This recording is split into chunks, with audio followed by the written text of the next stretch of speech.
All right, in the Pac-12 championship, we have the Oregon Ducks and the Washington Huskies. This is by far the best game of championship weekend. I would say followed behind that would be Georgia and Alabama. But let's go ahead and talk about these two teams here. Now, they've met in the past. Washington prevailed 36-33 on a missed field goal by the Oregon kicker. And we'll get into that in a little bit here. So overall record right now, we're just going to go down a little bit of a comparison. But as you can see side by side, you have Oregon's 11-1, 8-1 in conference. Washington 12-0, 9-0 in conference. I just talked about the previous encounter. Key players. You've got wide receivers Troy Franklin, Tez Johnson, and Bucky Irving on offense for Oregon. And you have Rome Odunze, Giles Jackson, Dylan Johnson. I know Jalen Polk is also healthy and available. So the Huskies are going to be at full 100% ready to go. So a full complement of receivers there. There's obviously other key players in the game, the quarterbacks and some defensive players. We'll get into those in just a little bit. Some of the stats this year. Here's some of the things. Bo Nix, so 3,906 yards, 37 touchdowns, and 2 interceptions, 78.6 completion percentage. And Michael Penix Jr., 3,899 yards, 32 touchdowns, 8 interceptions, 324.92 yards a game. Now, those are crazy similar. Obviously, Nix is, the yardage is almost identical. They're 7 yards apart in yardage, which is crazy for an entire season. And then the completion percentage of Nix is fantastic. I think he's going to break the NCAA record if he can continue to go at that same rate. He's on a record-breaking pace. And then Penix, though he has thrown 8 interceptions, I still think he is. He's just a gamer, especially when he's throwing the ball downfield. It's crazy how good and accurate and how much his timing is just always on point, and his connection with his receivers. And I think that's something that you've got to watch during this game. All right, recent form. Now, since the loss to Washington, Oregon is 6-0, and they're averaging a 26-point victory. That's an incredible stat right there because they've played a lot of the same teams, and we're going to get to that as well. Undefeated season for Washington, first season in the Pac-12 without a loss for a regular season. Last time to do that was 2011. That was Oregon. Scoring offense, 45.25 for Oregon, 38 for Washington. Scoring defense, Oregon allows 15.92 points a game, 23 points a game by Washington.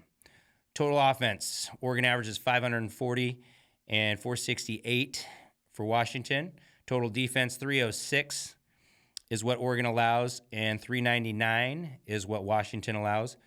Rushing offense, 188 yards. Oregon runs the ball at about 188 yard on average per game, 122 for the Huskies. And that's improved because they weren't running the ball very much in the beginning of the season. They've really improved that running game, so that's a little bit misleading. That's a little bit lower than I thought it would be when I first looked at this. Now, Oregon's run defense, 92-yard average, and that's pretty good.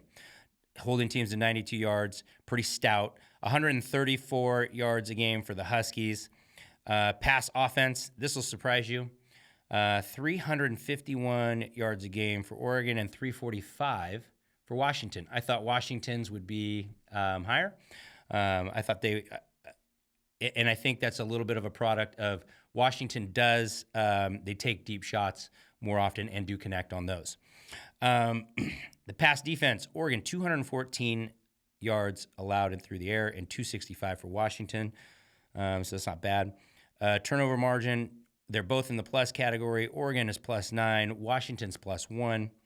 And third down conversions, Oregon's 52.24 and Washington's 46.21. And then opponents' third down conversions, we have 32%. So Oregon allows their opponents to convert on 32% of their third downs, and Washington does on 40% of theirs. And they are really similar in penalties, 7.4 to 7.9. Now, injury concerns, Jaleel Florence, from everything that I've read, he's going to be out. I believe Washington is going to be healthy, and I think Oregon's going to be healthy for the most part, aside from Jaleel. Now, Here's the line. The line, this has been talked about a lot, is Oregon's favored by 9.5 points over a team that beat them by 3 points on October 14th. And you're kind of wondering, if you look through these stats right here, you would be wondering to yourself, how in the heck did Oregon lose with those season averages and everything else? And then if you looked at the game, their last matchup, which we'll get into right at the end of the segment here, right before I give you the prediction, we'll talk about that. And the stats in those games are very, I mean, they're along the lines here. There's some trends that are broke, but very much along the lines of what we're talking about right here. So speaking of these common opponents, okay, I want to get to these common opponents. And here's what we're looking at. So the first common opponent right now, we're going to go through USC, okay? And I'm bringing this one up. So this was a game I know Oregon felt they didn't play very well. And I think Washington felt fairly loose in that game. They kind of got back on track on offense. They'd been struggling a little bit before that. And that, to me, you look at this and you're like, it's a very similar score, right? Washington won by 10. You know, they scored more points. They allowed more points. Oregon won by 9. They scored 36. They allowed 27. And it was the offensive showing was a little bit Jekyll and Hyde, we'll say, at that game. I thought Washington, when they played USC, they were hitting on all cylinders. But here's the thing that sticks out to me, and this one is the Huskies. Again, they won the second half, which is what they've done all season long. And I'll get into the two exceptions of that, but they've essentially won the second half. Washington seems to be that team that does everything they need to do when they need to do it. And so if I looked at this game, remember they were up a touchdown at halftime, and then they won the second half 17-14. Oregon, on the other hand, that game felt like it was never out of control for Oregon. It actually felt like Oregon was going to blow the doors off of them, and USC just hung around, a couple touchdowns late and whatnot, but it was 36-27. So that was a game I felt like where you looked at it and I could see it, Oregon playing like that. That's a team that they can get beat because they made a ton of penalties, just some uncharacteristic mistakes, and didn't execute fully. They didn't play a full ball game there. Washington, on the other hand, went down and they just really got right with their offense, but that was not a surprise considering it was USC. So let's go to the Washington State-Oregon game, and we'll go the Washington and the Apple Cup, which just happened. Now, this was the week after the Washington game for Oregon. So this is what started off their 6-0 run that they have to date. And so they jumped all over the Cougars. It was competitive, and then in the third quarter kind of, pulled away convincingly. But Washington State, they got theirs. They put up a lot of yards in that game. I don't remember exactly, but I know it was over 400 yards. And Cam Ward was very tough for the Ducks to deal with. Reminded me a little bit of, same thing with Caleb Williams, the quarterback. So if I look at the quarterback situation in which the Ducks have struggled and given up some points, that's Penix, and that's Caleb Williams, and that's Cam Ward, right? Those three teams, and then Tyler Shook was another one of those early in the season down at Texas Tech. That's a little bit of a different story.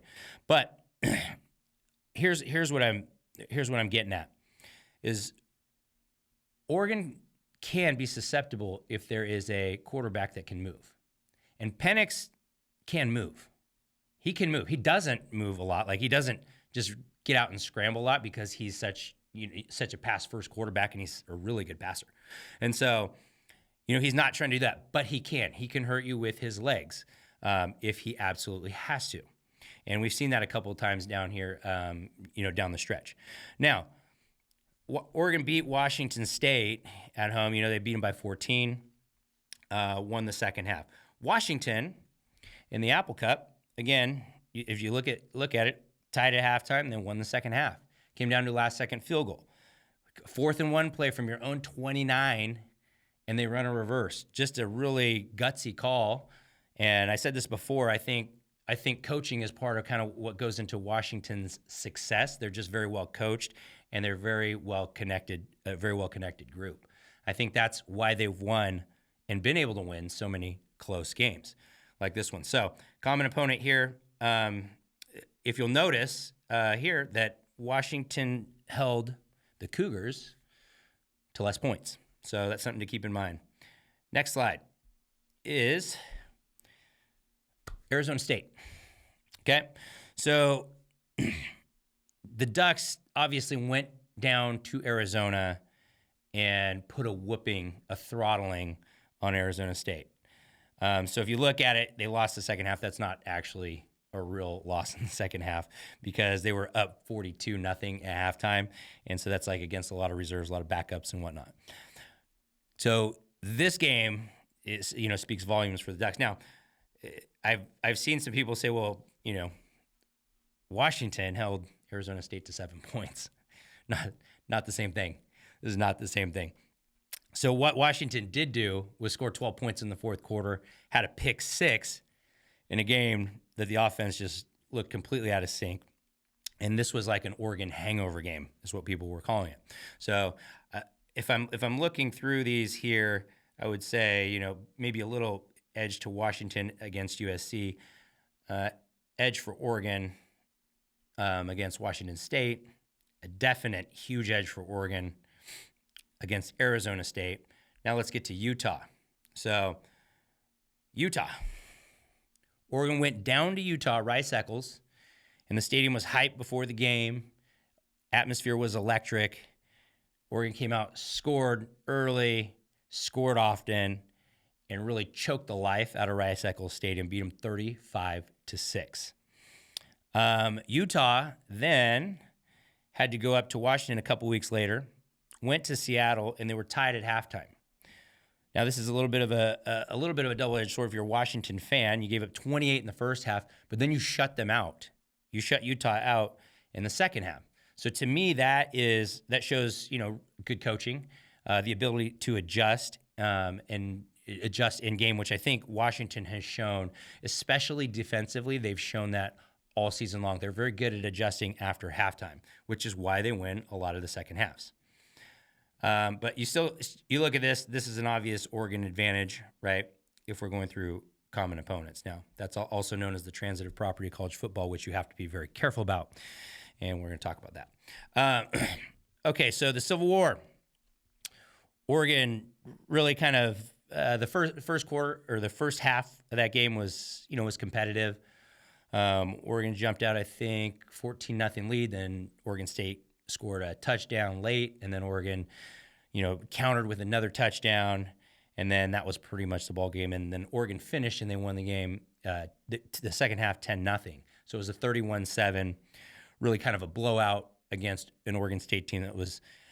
I'll say that they were reeling a little bit and a little deflated from the Washington loss. I think they put their heart and soul into that Washington game, and they couldn't get it done.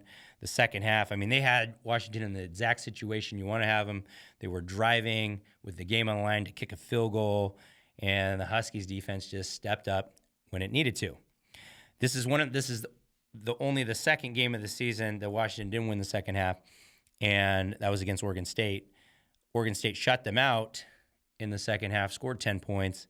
However, it wasn't enough, and again, the Huskies just made the plays they needed to when they had to. Okay, so the common opponents there, obviously, this is an edge to Oregon. Now, the one thing I will say about this one is Washington, I felt like holding Oregon State to 20 points on their home field was really good. That Oregon State team at home is a different team. They're horrible on the road. They've been horrible all year on the road, but at home they've been very stout. They've been incredible at home, and so it's just a different team. So you could say a wash on this one, but either way, I think you can draw some conclusions from those for certainly. Instead of wash, I'd probably say advantage Oregon a little bit, obviously, because they blew them out. But there's some factors there I think that you would need to consider. Now we get to the last time these two teams played. Okay, Oregon and Washington. If we look at the score, right? It was, what was that? At halftime, 22-18 at half. That's right. Because we had those funky 2-point conversion things. So Washington scored first. Oregon came back, scored a 2-point scored, and then a touchdown, then a 2-point conversion made it 8-7. And then Washington repaid the favor, I think, right before half in that game and got a 2-point conversion, so they would stay ahead by 3 points. Oregon came down, got stopped in scoring position, and that was one of 3 times they were stopped, which we'll talk about here. But if you look at it, Oregon won the second half of that game, and they also won a lot on the stat category, but they won 15-14 the second half, lost the game 36-33. Now, here's some stats for what Bo Nix. Bo Nix was 33 of 44, 337 yards and 2 touchdowns. Penix was 22 of 37, 302, 4 touchdowns, and an interception. Now, that interception, it looked to me like the receiver slipped. I can't remember if that was Polk or Odunze. I think it was Odunze, but it appeared to me that he slipped on the route, but it did look like he was going to break inside, and he threw it to the outside.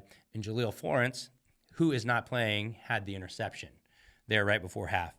So that's what led to that Oregon drive coming down, and then Washington shutting them down right before halftime. Dylan Johnson had 100 yards and a touchdown. And I feel like this game was a little bit of like, hey, Dylan Johnson's coming out party, because in that first half, I mean, he had probably 90 of those yards or 80 of those yards in the first half, and Oregon really adjusted and helped shut him down a little bit in the second half, really kept him in check. Bucky Irving had 127 and a touchdown. Receiving, Odunze obviously had the game winner, 8 receptions, 128 yards, 2 touchdowns. Franklin had 8 receptions, 154 yards, and a touchdown. So yardage-wise, if you look at the yards there, Oregon outgained Washington 541 to 415.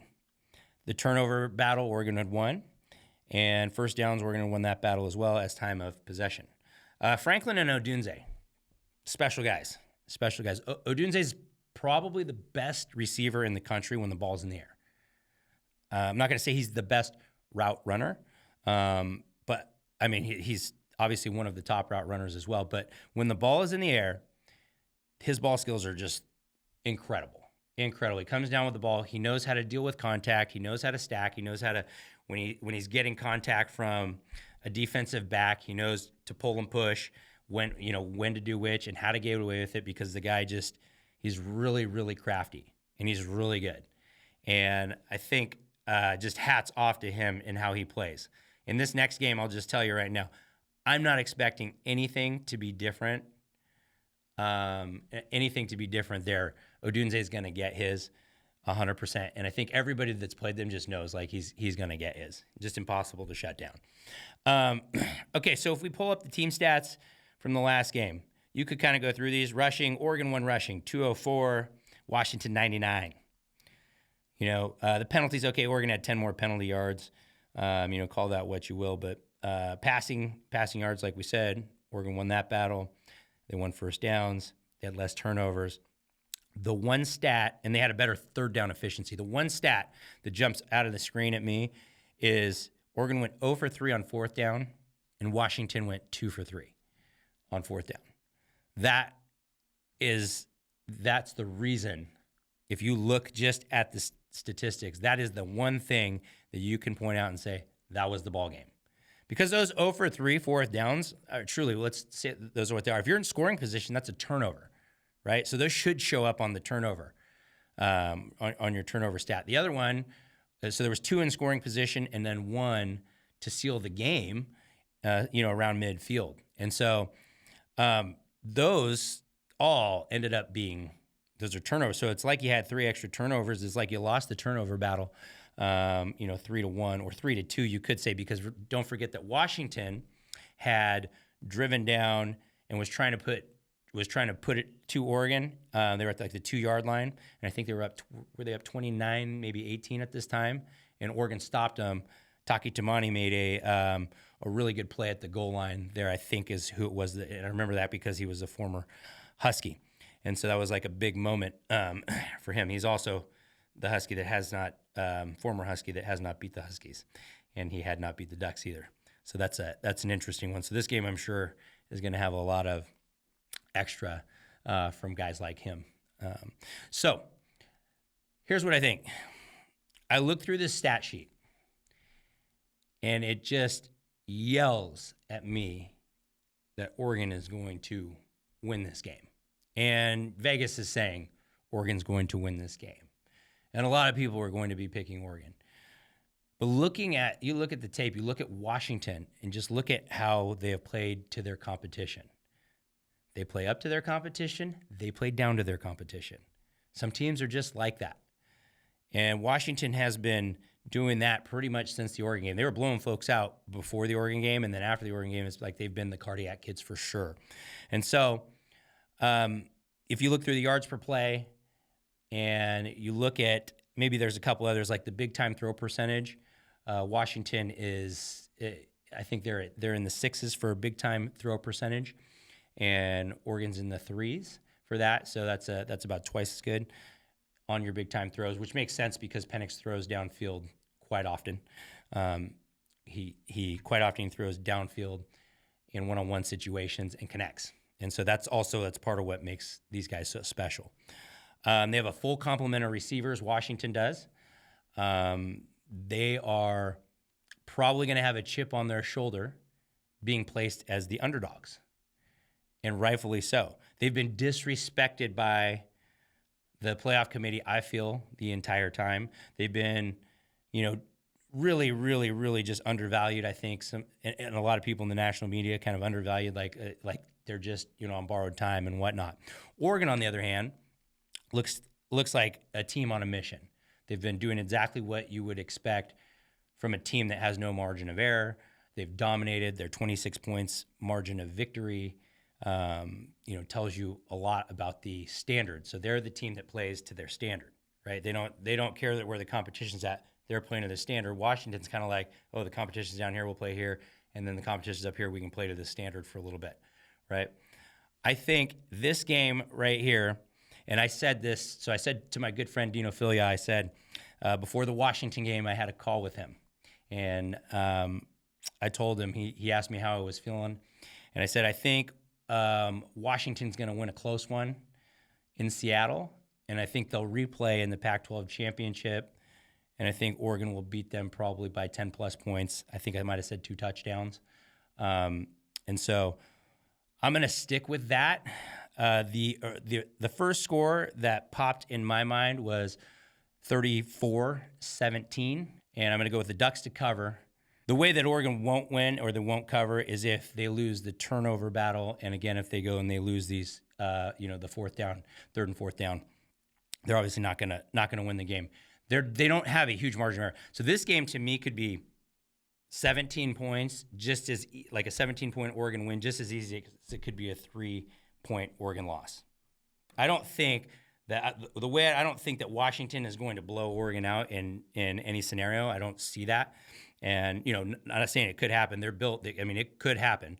But just statistically speaking, in the way that these two teams have played the last couple of times, that doesn't look to be the case. Oregon has been on the verge of blowing the doors off the Huskies. They were 2 years ago, and then Bo Nix got hurt, and they were on that drive. And then this time in Seattle, they really had a lot of that game control late, and they went for the kill, and they didn't get it. Hats off to Washington. The defensive coordinator, savvy. Ryan Grubb, savvy.